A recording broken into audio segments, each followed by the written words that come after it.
Hello guys, welcome to incredible journey और मैं हूं मोहम्मद जावेद हुसैन, आपका दोस्त, आपका होस्ट। और इस वक्त मैं निकला हूं ब्लॉग के लिए। जैसा कि आज सभी को पता है कि आज हरेले का पर्व है। आप सभी को हरेला पर्व की बहुत बहुत शुभकामनाएं।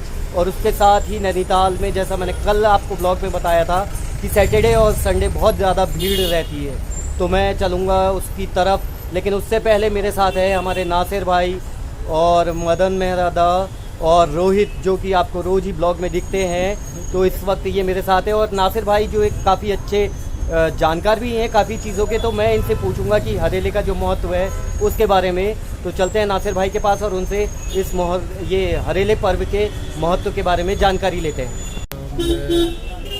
जावेद भाई, दरअसल जो हरेला पर्व है उसका जो है उत्तराखंड में जो है काफ़ी महत्व है। और ये जो है एक पर्यावरण से भी जुड़ा एक त्यौहार है और गांव में, ग्रामीण अंचलों में बड़ा ही इसका बहुत ही धूमधाम से इस हरेला पर्व को मनाया जाता है। और वैसे तो मुख्यतः जहाँ तक मेरे को ध्यान है, हरेला वैसे उत्तराखंड में 3 बार मनाया जाता है, लेकिन ये जो सावन का हरेला होता है इसका बहुत ज़्यादा धार्मिक महत्व है। और वैसे भी ये सावन का महीना जो है शिव का महीना माना जाता है। और जो है इसमें आप हरेले के दिन, वैसे जहाँ तक मुझे मालूम है, हमारे बगल में जो आमा जो थी, हमारी एक थी तिवारी आमा थी, तो हम बचपन में देखा करते थे, तो वो अभी भी हैं। तो वो जो थी वो हमको बताया करती थी, हम उनके घर में हमेशा जाया भी करते थे। आमा कहती थी कि हरेला खाने आना, तो हम मजाक में बचपन में उनके यहाँ जाया भी करते थे। तो हमें ये बड़े वगैरह, पूरी, खीर, आलू हम बड़े शौक़ से खाया करते थे। तो हम देखा करते थे कि आमा वहाँ अपने घर में वो मिट्टी वगैरह से वो हमसे कहा भी करती थी कि बच्चों जाओ तुम ज़रा मिट्टी वगैरह लेकर आना और तुमको फिर मैं दूसरे दिन खीर भी खिलाऊंगी। तो हम उस लालच में अब मोहल्ले के बच्चे दौड़ा के जो है मिट्टी वगैरह और लाया करते थे। तो वो फिर आमा जो है घर में वो मेरे अंदाज से शिव की फैमिली की एक पूरी वो मूर्तियाँ वगैरह बनाती थी, जिसे शायद यहाँ स्थानीय भाषा में दिगारे या ऐसा कुछ कहते हैं। तो फिर उसकी पूजा अर्चना वगैरह जो है वो की जाती थी। तो फिर हम उसको देखा करते थे, आमा जो बनाती थी उसमें वो रंग पेंट कर बड़ा सुंदर बनाती, तो हम बड़े चाव से देखा करते थे। तो फिर हम खुश हुआ करते थे। तो आमा हमें उसके बाद खीर वगैरह खिलाया करती थी। तो ये इसका एक धार्मिक महत्व है। और धार्मिक महत्व यही है कि ये पर्यावरण से जुड़ा एक त्यौहार है। और भारत में कोई भी तीज त्यौहार है उसके पीछे कोई ना कोई एक मैसेज छुपा रहता है।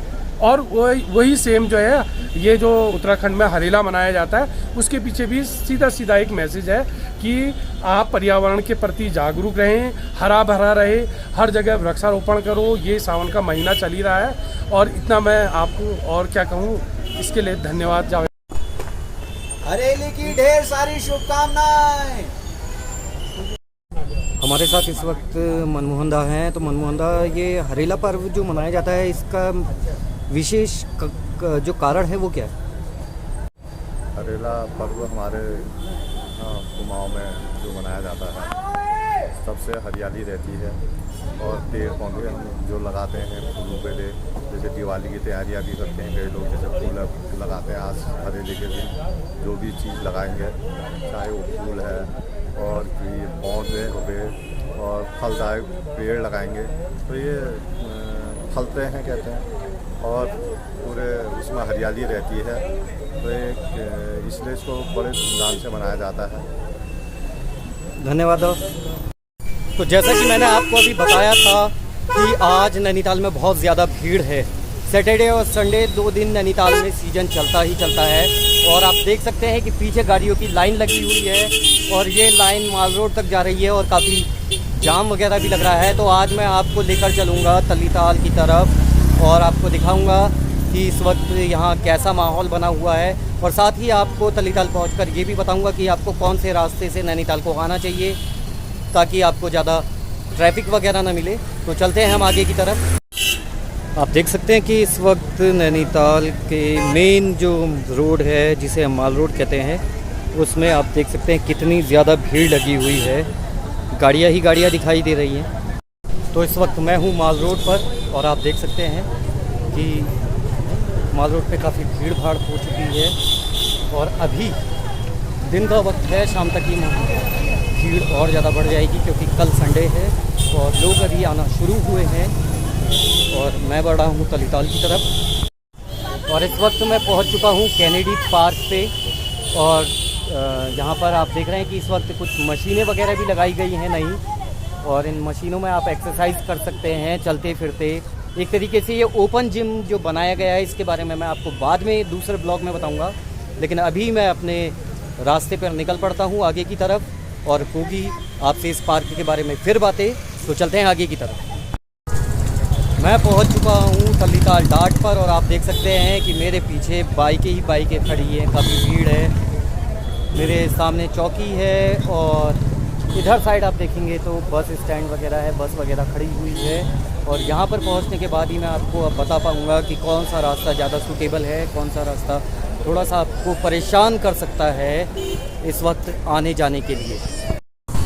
जैसा कि मैंने आज आपको शुरू में बताया था कि आज हरेले का पर्व है और आज के दिन भीमताल में मेला लगता है, जिस वजह से आज भीमताल की तरफ से ज़्यादा ट्रैफिक आ रहा है क्योंकि लोग मेले की तरफ जा रहे हैं और उसके बाद नैनीताल को आ रहे हैं। तो आज आपको भीमताल वाले रूट पे ज़्यादा ट्रैफिक मिल सकता है और जो ये हल्द्वानी वाला रूट है इधर आपको आज उस हिसाब से कम ट्रैफिक मिलेगा। तो आज आपके लिए सूटेबल जो रास्ता है वो हल्द्वानी नैनीताल वाला रास्ता है और शायद कल इधर साइड ज़्यादा भीड़ हो सकती है और भीमताल वाले रास्ते पे कम होगी क्योंकि मेला आज समाप्त हो जाएगा। तो कल ये वाला रूट जो है थोड़ा सा सुकून भरा हो जाएगा और हल्द्वानी वाले में ज़्यादा भीड़ होगी। तो आप लोग अगर इस वक्त आना चाहते हैं तो आप लोग डायरेक्टली नैनीताल आते हैं तो नैनीताल और हल्द्वानी वाली रोड से आइए, और अगर आपको मेला देखने जाना है तो आप भीमताल से होते हुए आइए, वहाँ आपको मेला देखने को मिलेगा, भीड़ वगैरह भी मिलेगी, लेकिन थोड़ा सा आपको परेशानी होगी।